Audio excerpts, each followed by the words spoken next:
మన ఉత్తరాంధ్రలో ఇచ్చాపురం నుంచి అనకాపల్లి వరకు సరైన ప్రాంతాలు ఉన్నాయి, సరైన వనరులు ఉన్నాయి. సో ఇవన్నీ ఉన్నాయి కాబట్టి ఉత్తరాంధ్ర మనం ముందు డెవలప్ అయినా అవ్వకపోయినా ఇది ఉత్తమాంధ్రనే రిసోర్సెస్ ఉన్నాయి కాబట్టి దాని ద్వారా ఇక్కడ మరిన్ని ఎకనామిక్ యాక్టివిటీ క్రియేట్ చేయడానికి ముందుకు రావాలి. మేజర్ యాక్టివిటీస్ కోర్స్ లాగా మనం స్టార్ట్ చేసాం భోగాపురం ఎయిర్పోర్ట్.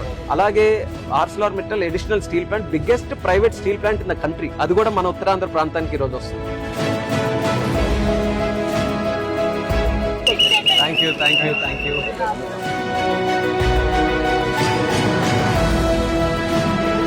చరిత్రలో నిలిచిపోయే విధంగా కార్యక్రమం చేసి గర్వంగా పలాస గడ్డ మీద మీ ఎంపీగా ఈ రోజు నిలబడి ఈ యొక్క విజయాన్ని, ఈ యొక్క సంతోషాన్ని మీ అందరితో కూడా పాల్పంచుకోవాలని ఈ రోజు మీకు వచ్చాను.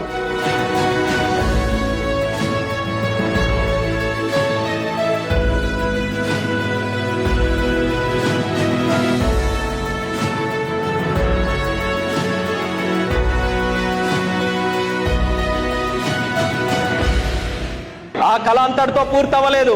నాకు కావాల్సింది పలాస నుంచి కూడా ట్రైన్ మొదలు కావాలి, పలాస నుంచి ఇచ్చాపురం నుంచి కూడా ట్రైన్ మొదలవ్వాలి, మన స్థానిక ట్రైన్లుగానే వెళ్ళాలి, అమరావతి వరకు వెళ్ళాలి, హైదరాబాద్కి వెళ్ళాలి, ఢిల్లీకి వెళ్ళాలి, లేకపోతే గుజరాత్కి వెళ్ళాలి, చెన్నైకి వెళ్ళాలి, వెస్ట్ బెంగాల్కి వెళ్ళాలి. అందరికీ కూడా గౌరవప్రదమైనటువంటి యాత్ర కల్పించాలన్నదే ఈ కూటమి ప్రభుత్వం తాలూకా లక్ష్యం.